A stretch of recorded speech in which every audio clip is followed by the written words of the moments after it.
Then he entered the temple and began to drive out those who were selling. He said to them, "It is written, 'My house shall be a house of prayer,' but you have made it a den of thieves."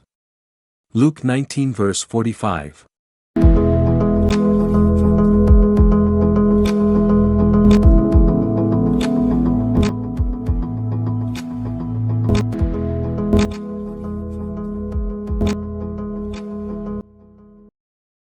Why is it that, beyond his loving and benevolent face, the Gospels did not shy away from presenting a Jesus who displayed flashes of intense anger? What compelling factors led him to overturn the tables of elements considered essential to the worship of the Jewish faith? Who, in fact, were those merchants? What was the origin and what kind of merchandise was so illegal and infamous in the eyes of the master? Despite seeming strange to modern sensibilities, the method used by Jesus in this striking context is quite common in the scriptures, employing an unconventional sign to draw attention to a far more crucial inevitability.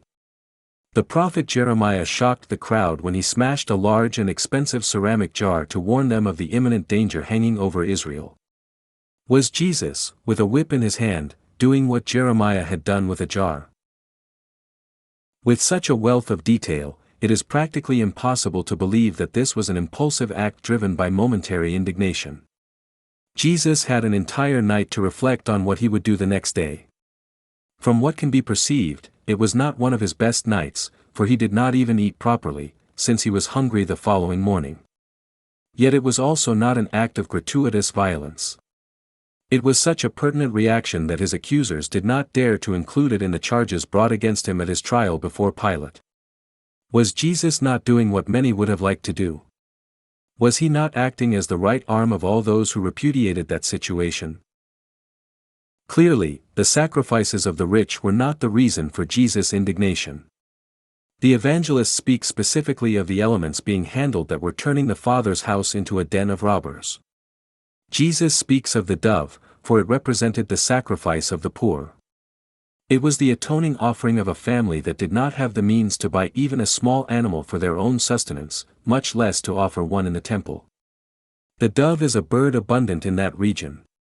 Even the most destitute worshipper could easily capture one and thus present his annual offering. However, through convenient addenda to the Mosaic law, only animals approved by the Jewish authorities and purchased at the market stalls at the common entrance to the temple would be accepted. Although Jesus was not at all concerned with complying with these additions to the law, he was always attentive to the suffering of the indigent, for he was moved with compassion for those who lacked the minimal resources necessary to fulfill the rigid rituals of atonement. The text also presents a second element that is no less relevant, the money changer. If the dove points us to concern for the poor, the exchange of currency refers to the foreigner. It is worth noting that the foreigner in the biblical text has everything to do with the immigrant and nothing to do with the tourist. It refers specifically to the person who came to Jerusalem bringing an offering in foreign currency, someone who found himself exploited by a ruthless exchange rate. It also refers to the exiled Jew who, once expelled from the country where he lived, was trying to make a new beginning in Jerusalem, submitting himself to life as a wanderer without any rights, as though he were a foreigner. The third and most obvious reason is the blatant trafficking of goods within the temple. The use of the word trafficking could not be more appropriate, even though the text makes no reference to the trade of illicit products, since the merchandise was legal. It may have been legal in the eyes of Israel's religious elite, of the Romans, and of whoever else was involved, but in the eyes of God it was trafficking nonetheless. The text says that Jesus was outraged by the coming and going of the goods that were being sold. Was he not denouncing a barter system?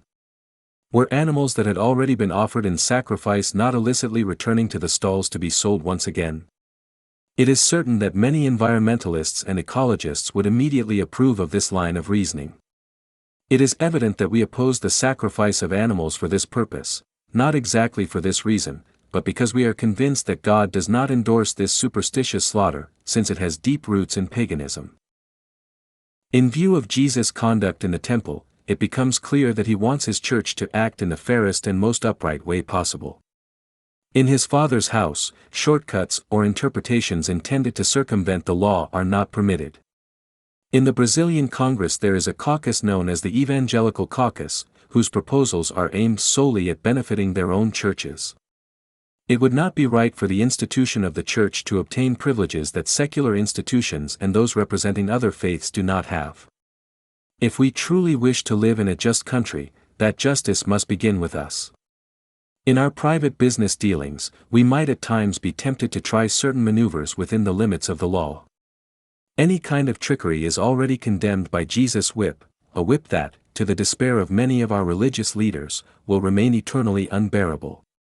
In the house of God, what is merely legal must give way to what is just, because if our righteousness does not far exceed that of the scribes and Pharisees, we may continue to come and go in the Father's house, yet we will never enter the kingdom of heaven.